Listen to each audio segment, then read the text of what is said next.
Hi there! Pessoal, hoje eu vou tirar uma dúvida que me mandaram lá no Instagram. As pessoas queriam saber qual que era o maior erro que os brasileiros cometem ao tentar aprender o inglês. E aí eu fiquei pensando sobre isso, eu fiz uma pesquisa, li um pouquinho, né, para ver se estava certo, se estava alinhado com aquilo que eu imaginava.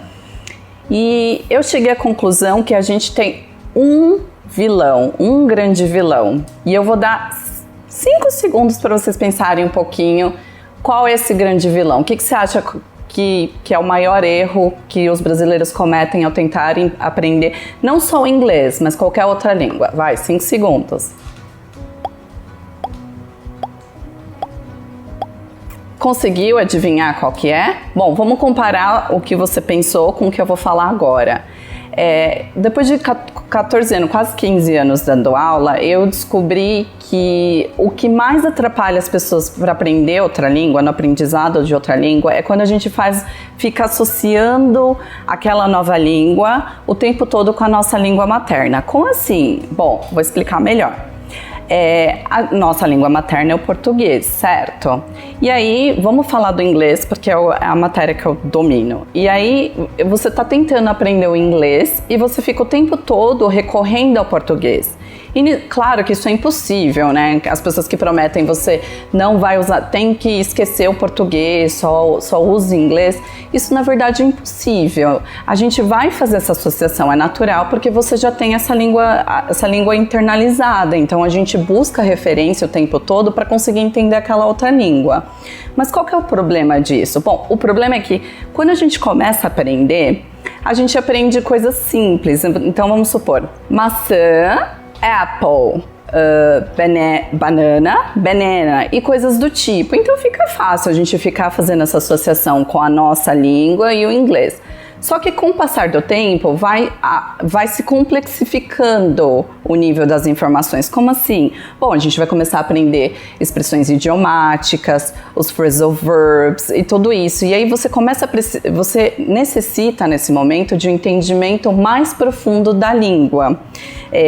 Você precisa entender que aquela língua, ela tem um jeito de funcionar diferente da sua.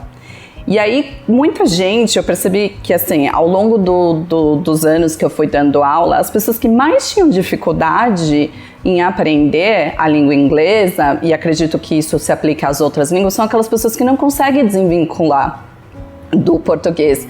Elas acham que uma língua é equivalente à outra, que nem o primeiro exemplo que eu dei lá da maçã, né? Maçã igual apple e a língua vai funcionar assim o tempo todo. E na verdade, a língua ela é um organismo vivo, tá? Ou seja, ela tá em constante mudança.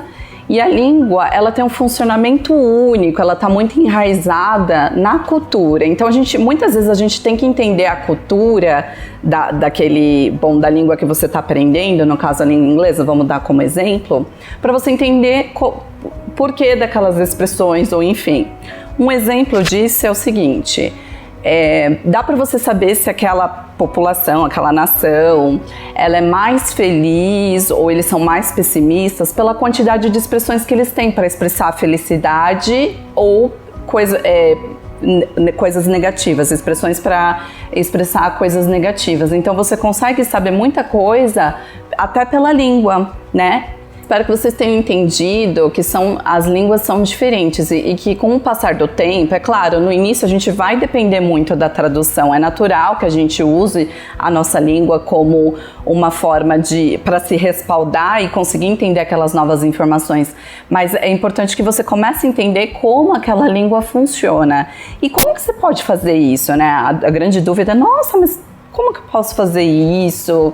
Bom, a minha dica é, quanto mais você se expor àquela língua, melhor. Como? Bom, hoje a gente tem muitos recursos. Vocês podem procurar sites gratuitos para treinar. Tem muitos seriados, né? Tem filmes. Enfim, tem uma infinidade de coisas que vocês podem procurar. E trabalhar com isso para que seu inglês seja cada vez mais natural e você não tenha que sempre recorrer ao português para começar a entender. tá? Espero que eu tenha ajudado vocês. Se vocês ficaram com alguma dúvida, eu peço para que vocês deixem o comentário de vocês aqui embaixo. E é isso, pessoal. Se vocês gostaram do vídeo, se inscrevam, deixem seu comentário, deixem seu like lá e eu espero vocês na próxima.